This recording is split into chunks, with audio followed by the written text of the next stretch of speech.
Part 8, which treats of castles in the air and other matters. It was dawn in the mountains. The storms of the last few days had passed on, and the air was clean and cold. Lord Septimus of Stormhold, tall and crow-like, walked up the mountain pass, looking about him as he walked, as if he was seeking something he had lost. He was leading a brown mountain pony, shaggy and small. Where the pass grew wider, he stopped, as if he had found what he was looking for beside the trail. It was a small, battered chariot, little more than a goat cart, which had been tipped onto its side. Nearby it lay two bodies. The first was that of a white billy goat, its head stained red with blood. Septimus prodded the dead goat experimentally with his foot, moving its head. It had received a deep and fatal wound to its forehead, equidistant between its horns. Next to the goat was the body of a young man, his face as dull and death as it must have been in life. There were no wounds to show how he had died, nothing but a leaden bruise upon his temple. Several yards away from these bodies, half hidden beside a rock, Septimus came upon the corpse of a man in his middle years, face down, dressed in dark clothes. The man's flesh was pale, and his blood had pooled upon the rocky floor below him. Septimus crouched down beside the body and gingerly lifted its head by the hair. Its throat had been cut, expertly, slit from one ear to the other. Septimus stared at the corpse in puzzlement. He knew it, yet... And then, in a dry, hacking cough of a noise, he began to laugh. "Your beard," he told the corpse aloud. "You cut your beard. As if I would not have known you with your beard gone, Primus."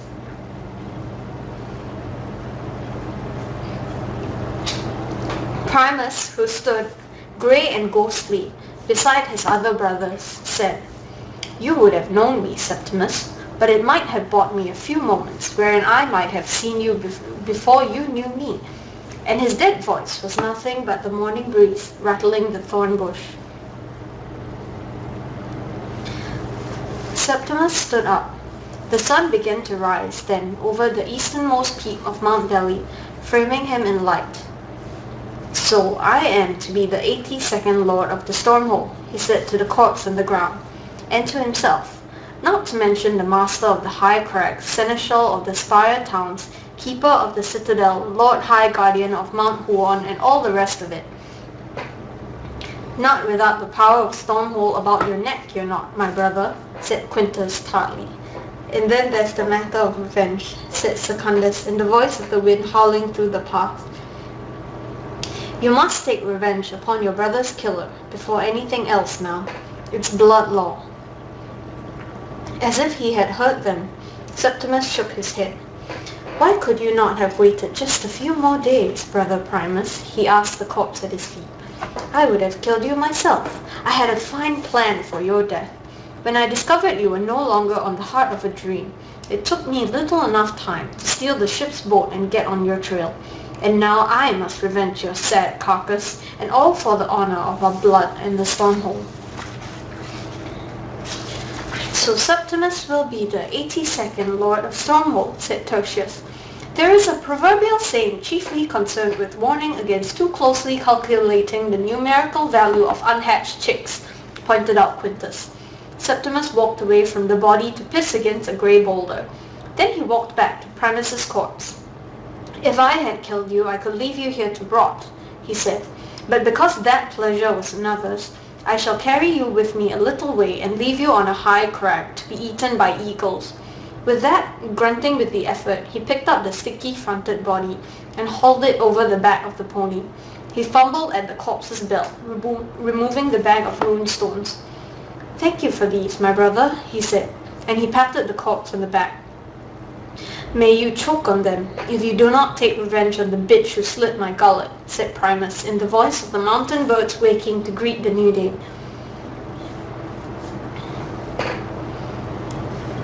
They sat side by side on a thick, white, cumulus cloud, the size of a small town. The cloud was soft beneath them, and a little cold. It became colder the deeper into it one sank, and Tristram pushed his burned hand as far as he could down into the fabric of it. It resisted him slightly, but accepted his hand. The interior of the cloud felt spongy and chilly, real and insubstantial at once. The cloud cooled a bit of the pain in his hand, allowing him to think more clearly. "Well," he said after some time, "I'm afraid I've made rather a mess of everything." The star sat on the cloud beside him, wearing the robe she had borrowed from the woman in the inn, with her broken leg stretched out on the thick mist in front of her. "You saved my life," she said eventually. "Didn't you?" "I suppose I must have done, yes." "I hate you," she said. "I hated you for everything already, but now I hate you most of all." Tristram flexed his burnt hand in the blessed cool of the cloud. He felt tired and slightly faint. "Any particular reason?" "Because," she told him, her voice taut, "now that you have saved my life, you are, by the law of my people, responsible for me and I for you.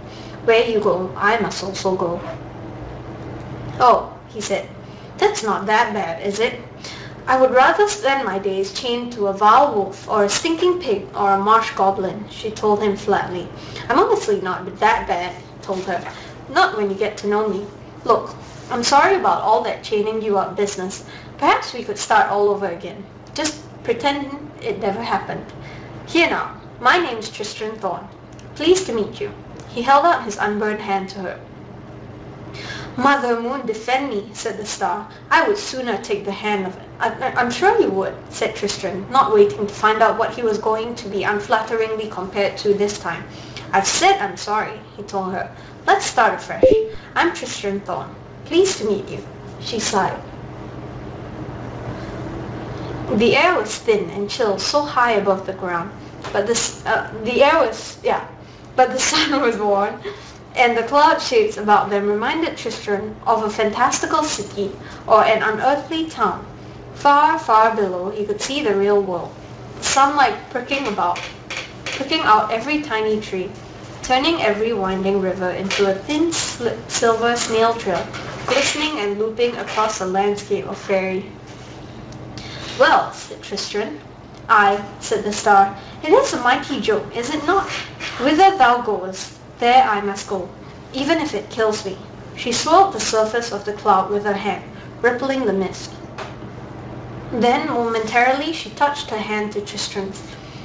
"My sisters called me Yvain," she told him, "for I was an evening star." "Look at us," he said, "a fine pair. You with your broken leg, me with my hand." "Show me your hand." He pulled it from the cool of the cloud.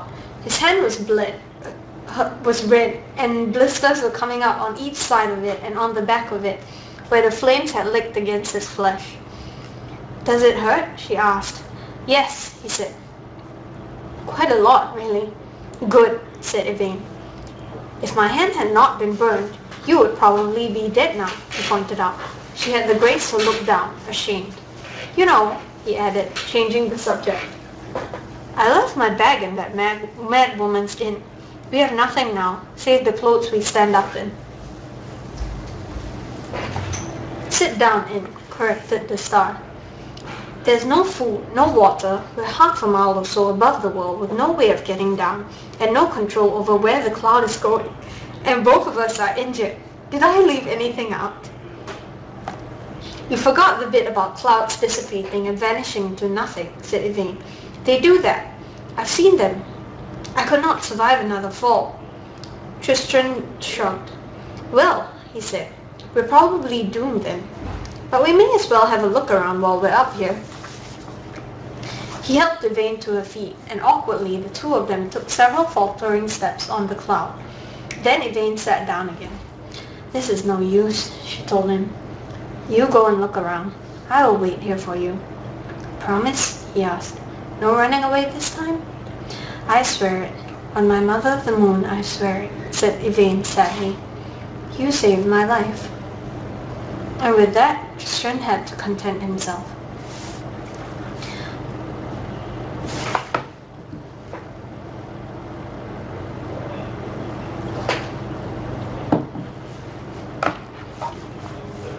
Her hair was mostly grey now, and her face was pouched and wrinkled at the throat and eyes and at the corners of the mouth. There was no colour to her face, although her skirt was a vivid, bloody splash of scarlet. It had been ripped at the shoulder, and beneath the rip could be seen, puckered and obscene, a deep scar. The wind whipped her hair about her face as she drove the black carriage on through the barrens. The 4 stallions stumbled often. Thick sweat dripped from their flanks, and a bloody foam dripped from their lips.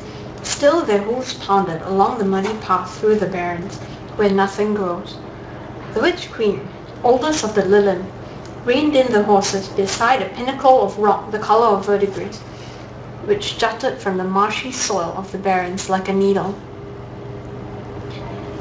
Verdigris.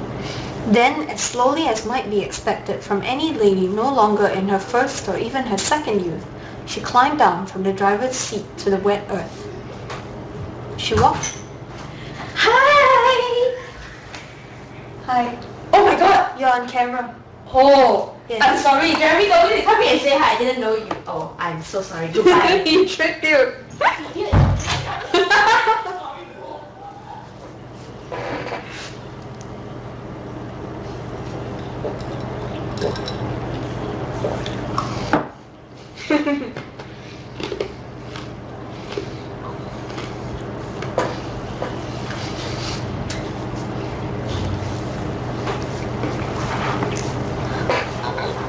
Okay. Sorry for the interruption. She walked around the coach and opened the door.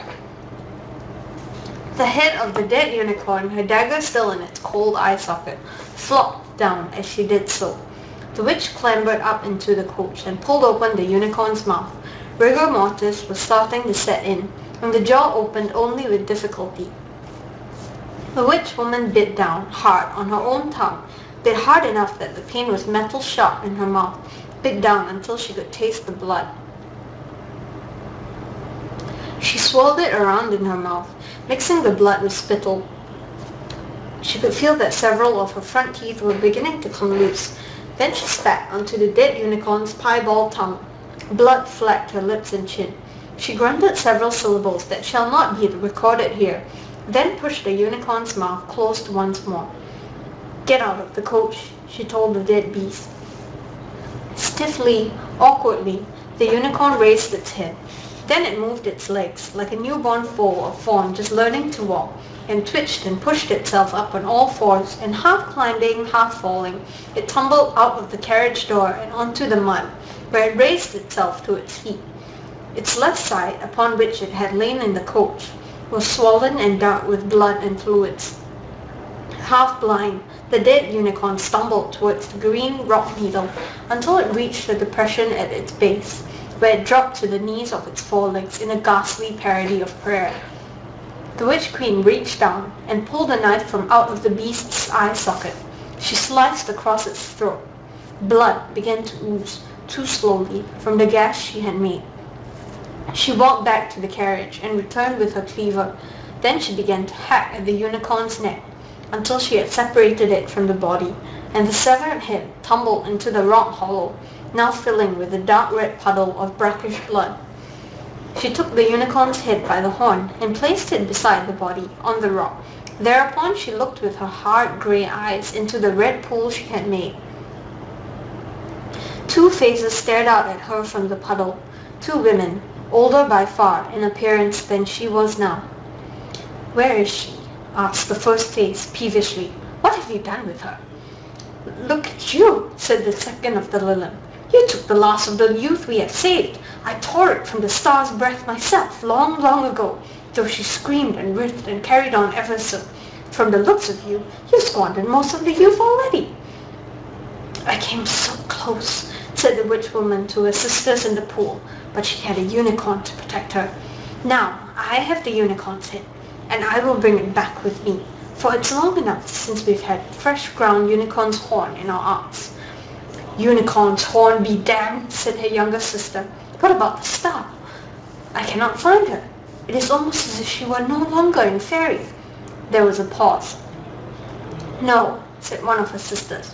"She is still in fairy, but she's going to the market at Wall, and that is too close to the world on the other side of the wall. Once she goes into that world, she will be lost to us, for they each of them knew that were the star to cross the wall and enter the world of things as they are, she would become, in an instant, no more than a pitted lump of metallic rock that had fallen once from the heavens, cold and dead, and of no more use to them. Then I shall go to Diggory's Dyke and wait there, for all who go to war must pass that way. The reflections of the two old women gazed disapprovingly out of the pool. The witch queen ran her tongue over her teeth.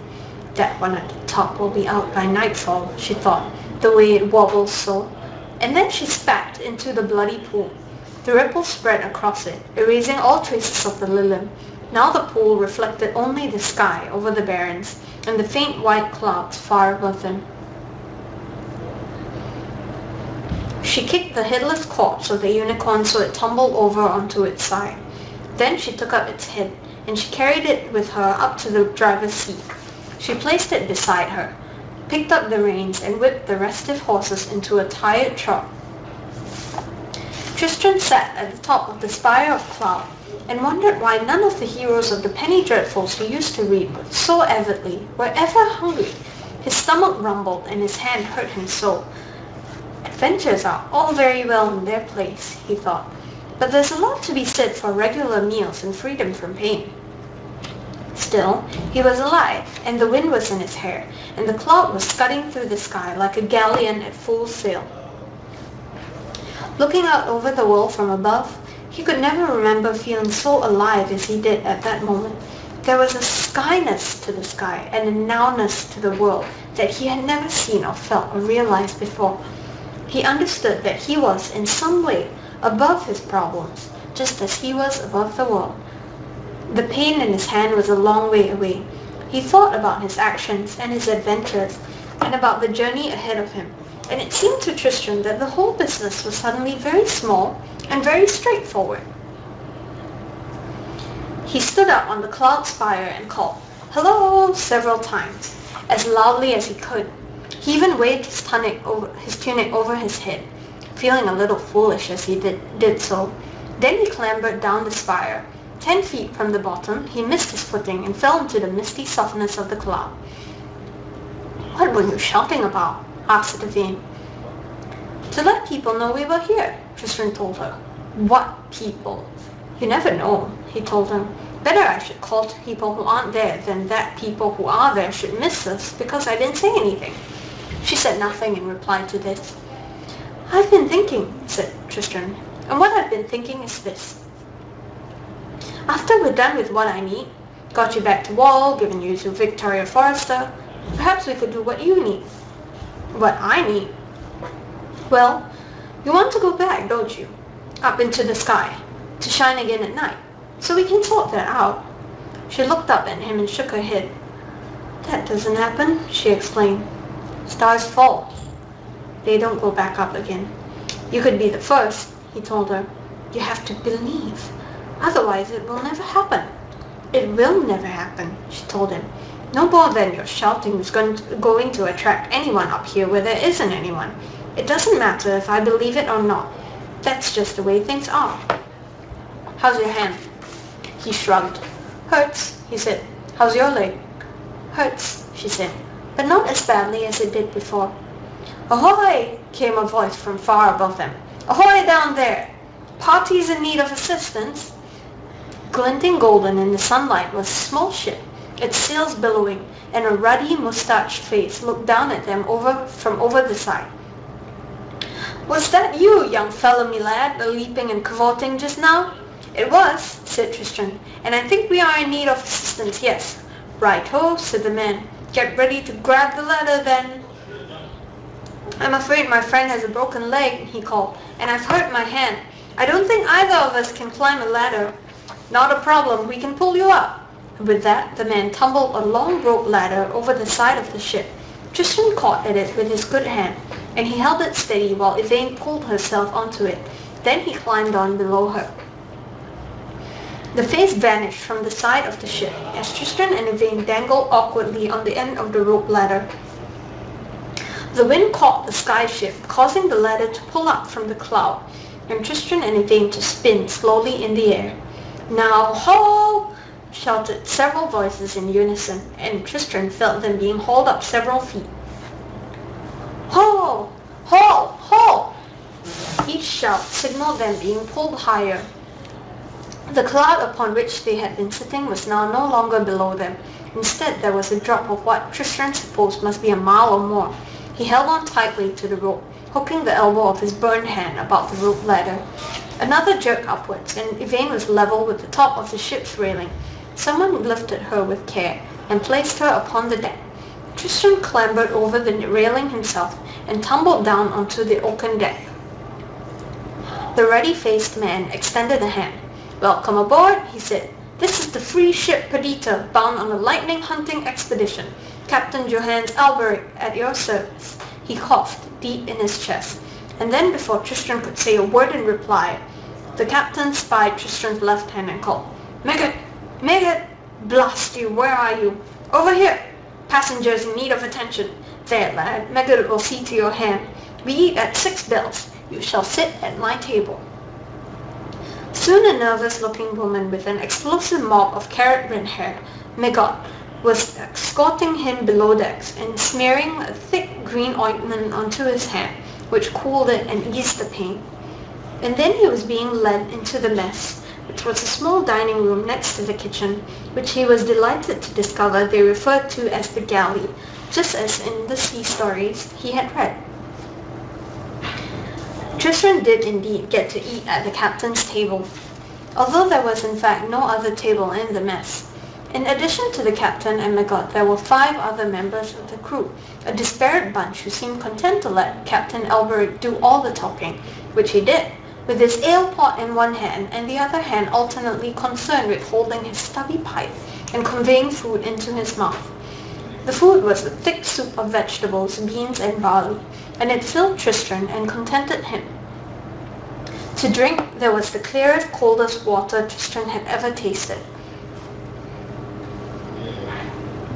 The captain asked them no questions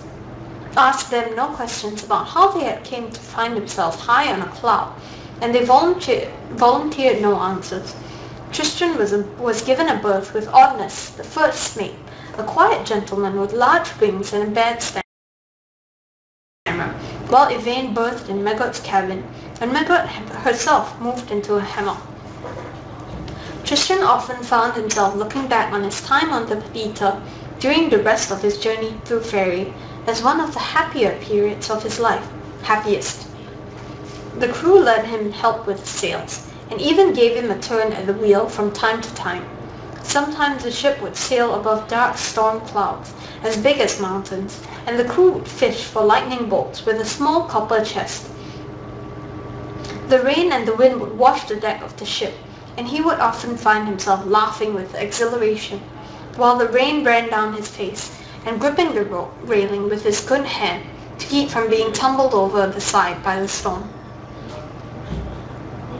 Meggot, who was a little taller and a little thinner than Yvain, had lent her several gowns, which the star wore with relief, taking pleasure in wearing something new on different days. Often she would climb up to the figurehead despite her broken leg, and sit, looking down at the ground below.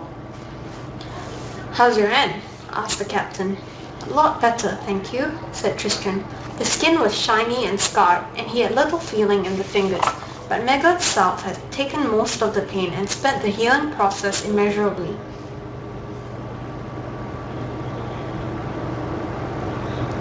He had been sitting on deck with his legs dangling over the side, looking out. "We'll be taking anchor in a week to take provisions and a little cargo," said the captain. "Might be best if we were to let you off down there." "Oh, thank you," said Tristram.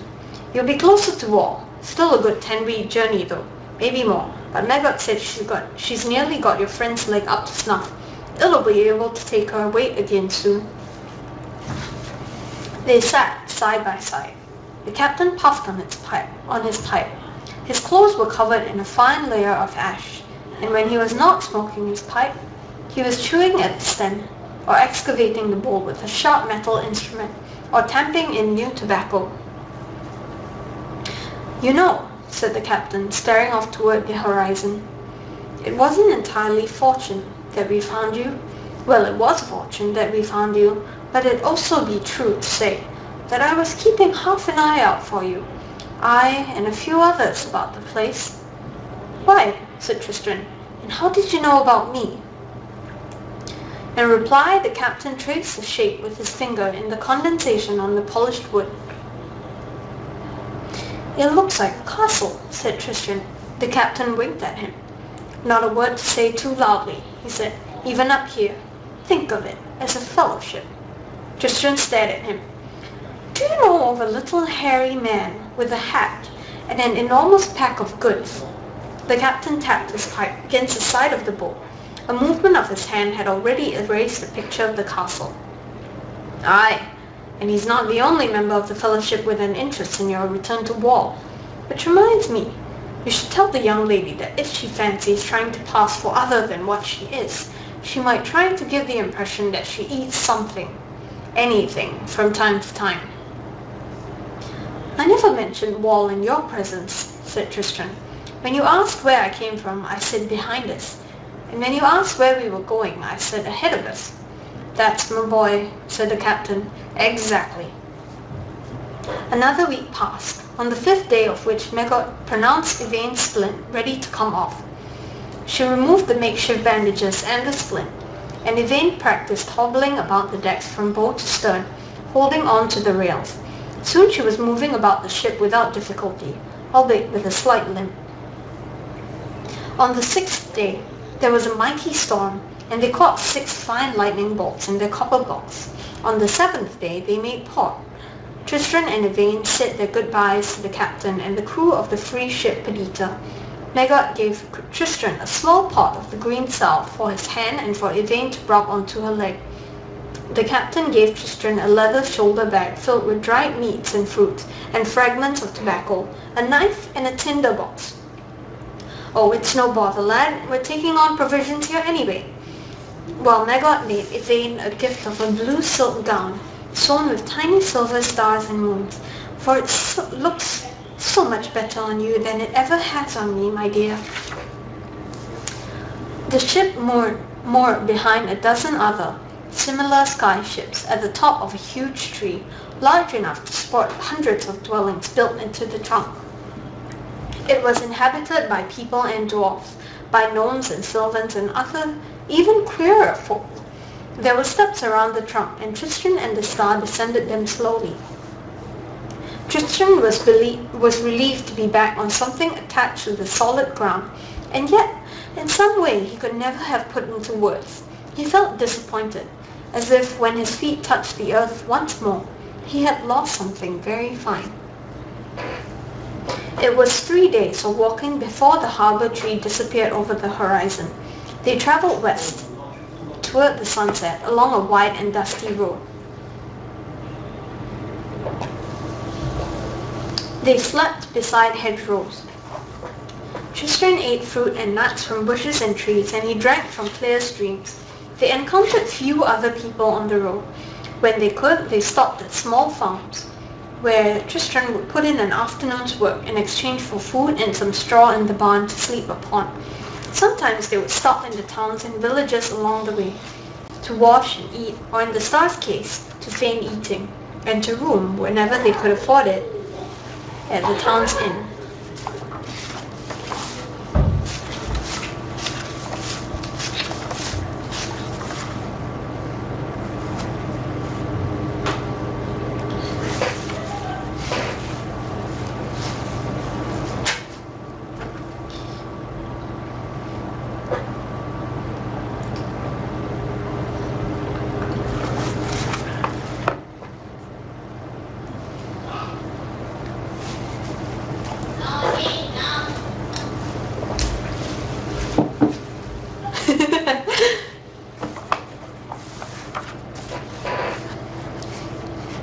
In the town of Simcoe Underhill, Tristan and Yvain had an encounter with a goblin press gang that might have ended unhappily, with Tristan spending the rest of his life fighting the goblins' endless wars beneath the earth, had it not been for Yvain's quick thinking and her sharp tongue. In Baronet's forest, Tristan outfaced one of the great tawny eagles, who would have carried them both back to its nest to feed its young, and was afraid of nothing at all save fire.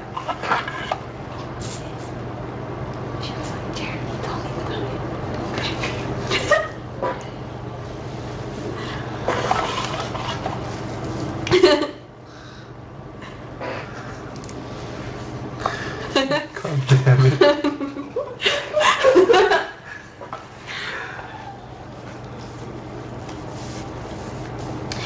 In a tavern at Folkestone, Tristan gained great renown by reciting from memory Coleridge's Kubla Khan, the 23rd Psalm, the Quality of Mercy speech from the Merchant of Venice, and a poem about a boy who stood on the burning deck where all but he had fled, each of which he had been obliged to commit to memory in his school days. He blessed Mrs. Cherry for her efforts in making him memorize verse, until it became apparent that the townsfolk of Folkestone had decided that he would stay with them forever and become the next bard of the town. Tristan and Yvain were forced to sneak out of the town at the dead of night, and they only escaped because Yvain persuaded, by some means on which Tristan was never entirely clear, the dogs of the town not to bark as they left. The sun burnt Tristan's face to a nut-brown color and faded his clothes to the hues of rust and of dust. Yvain remained as pale as the moon, and she did not lose her limp, no matter how many leagues they covered. One evening, camped at the edge of a deep wood, Tristan heard something he had never heard before, a beautiful melody, plangent and strange. It filled his head with vision, and filled his heart with awe and delight.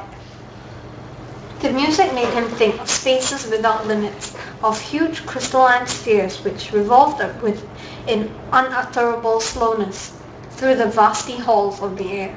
The melody transported him, took him beyond himself. After what might have been long hours, and might have been only minutes, it ended. On Tristan's side, "That was wonderful," he said. The star's lips moved, involuntarily, into a smile, and her eyes brightened. "Thank you," she said. "I suppose that I have not felt like singing until now." "I have never heard anything like it. Some nights," she told him, "my sisters and I would sing together, sing songs like that one, all about the lady our mother, and the nature of time, and the joys of shining, and of loneliness." "I'm sorry," he said. "Don't be," she told him. "At least I'm still alive. I was lucky to have fallen in Fairy, and I think I was probably lucky to have met you." "Thank you," said Tristan. "You are welcome," said the star. She sighed then, in her turn, and stared up at the sky through the gaps in the trees.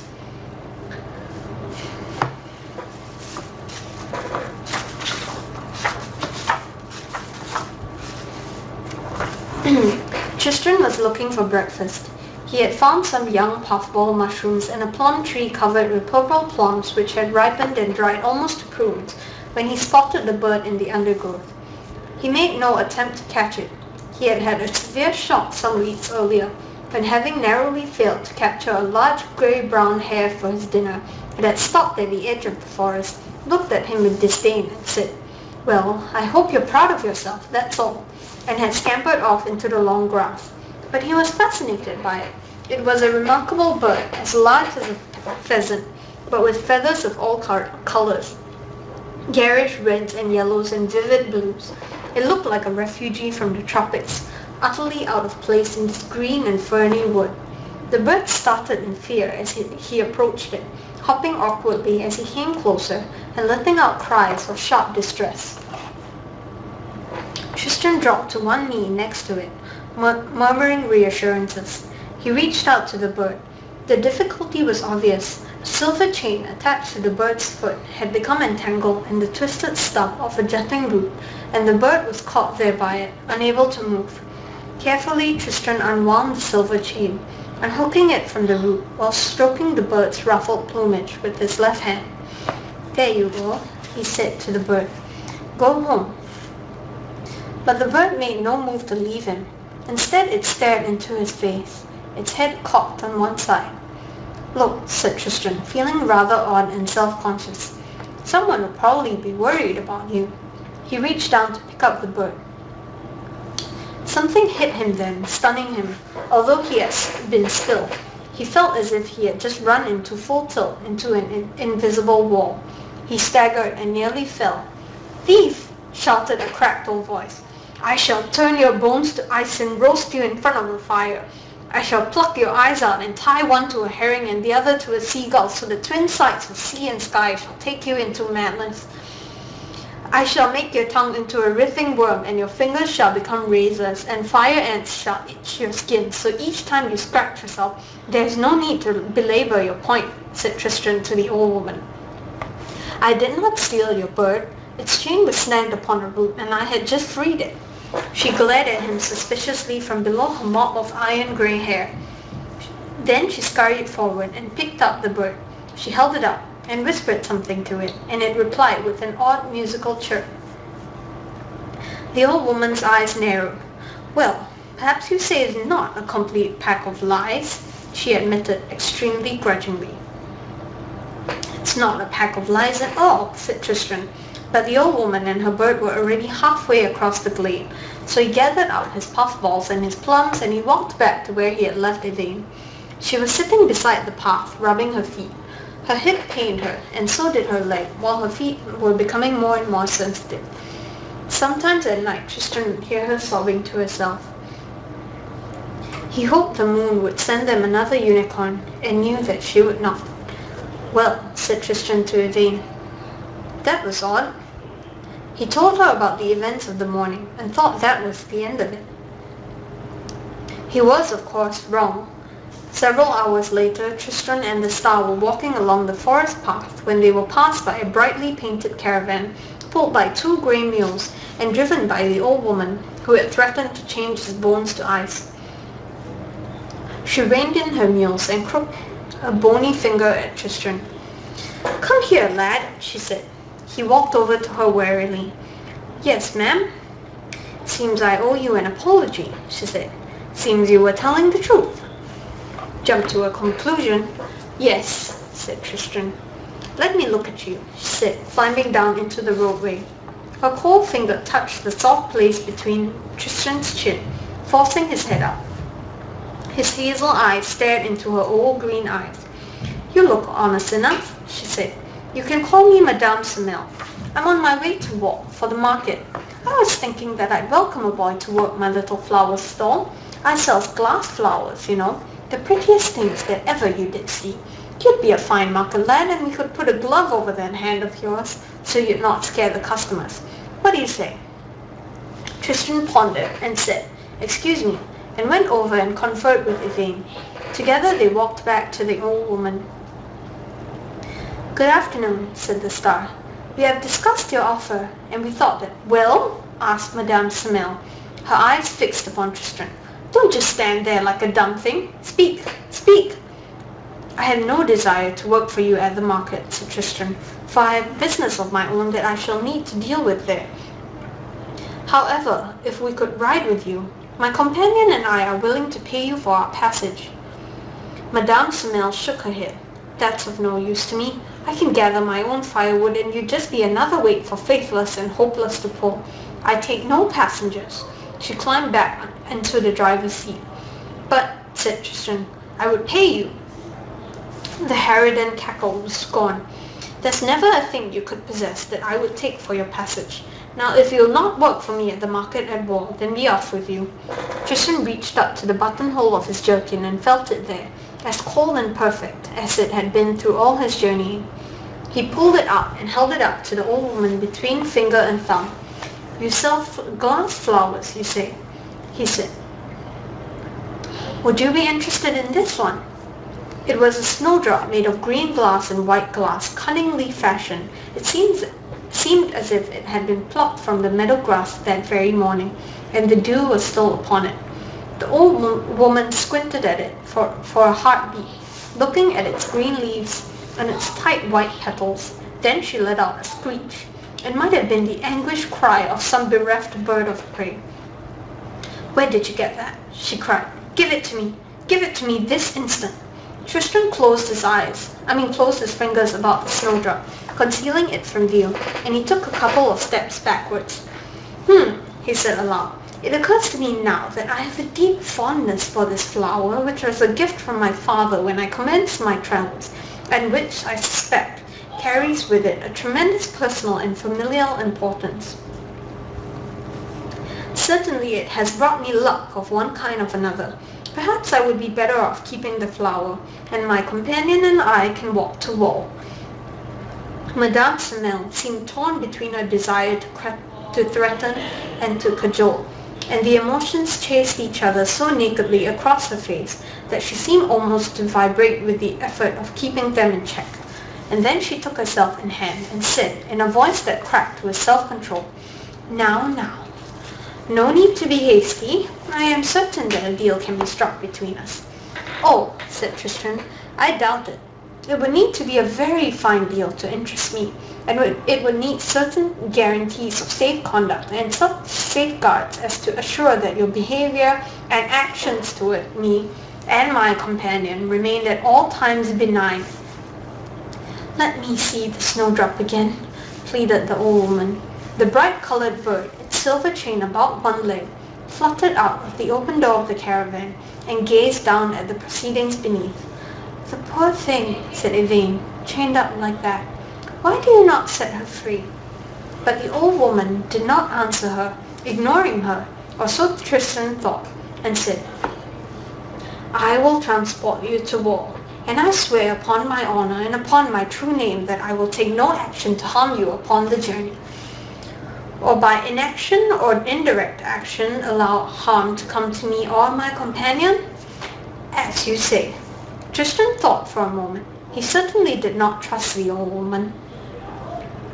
"I wish you to swear that we shall arrive in Wall in the same manner and condition and state that we are in now, and that you will give us board and lodging upon the way."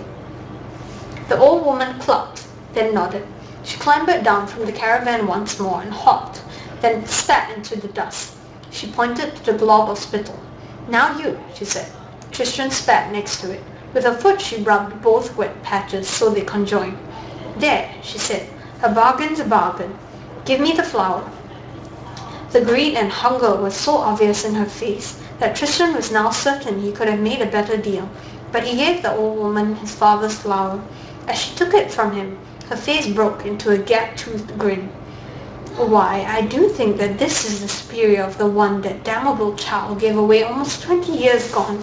Now tell me, young man," she asked, looking up at Tristan with her sharp old eyes, "do you know what manner of thing you have been wearing in your buttonhole? It is a flower. A glass flower." The old woman laughed so hard and so suddenly that Tristan thought that she was choking. "It is a frozen charm," she said, "a thing of power. Something like this can perform wonders and miracles in the right hands. Watch!" She held the snowdrop above her head and then brought it slowly down so it brushed Tristan's forehead. For but a heartbeat he felt most peculiar, as if thick black trickle were running through his veins in place of blood. Then the shape of the world changed. Everything became huge and towering. It seemed as if the old woman herself was now a giantess, and his vision was blurred and confused. Two huge hands came down and picked him up gently. "'Tain't the biggest of caravans," said Madame Semel, her voice a low, slow, liquid boom, "and I shall keep to the letter of my oath, for you shall not be harmed, and you shall be boarded and lodged on your journey to Wall." And then she dropped the dormouse into the pocket of her apron, and she clambered onto the caravan.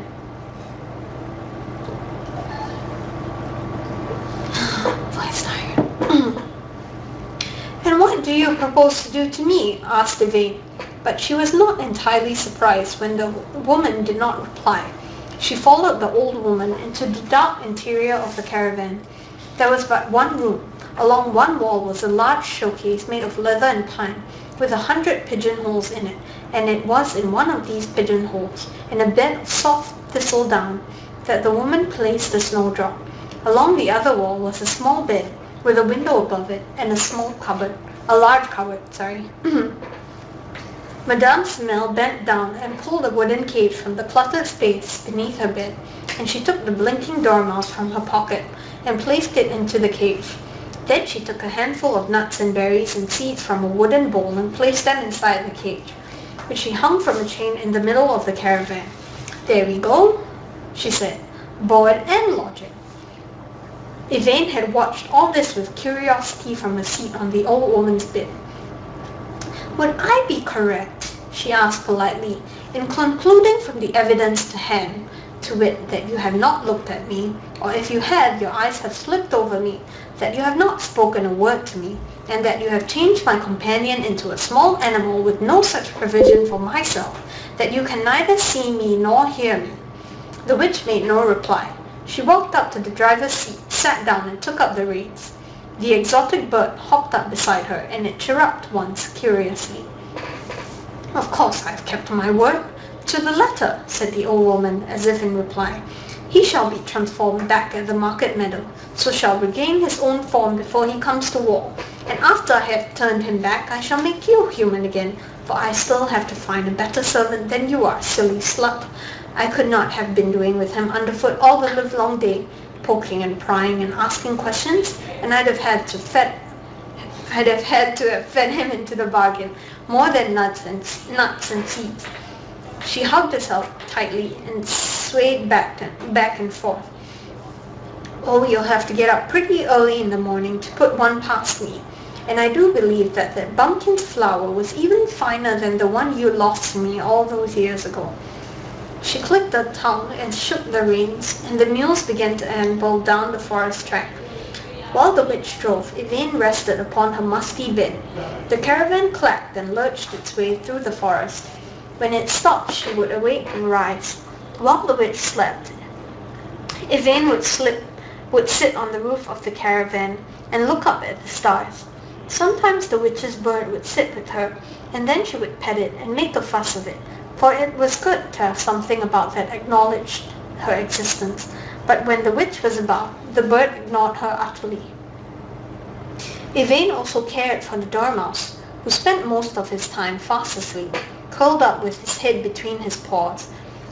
When the witch was off gathering firewood or fetching water, Yvain would open up his cage and stroke him and talk to him, and on several occasions she sang to him, although she could not tell whether anything of Tristan remained in the dormouse, who stared up at her with placid, sleepy eyes, like droplets of black ink, and whose fur was softer than down.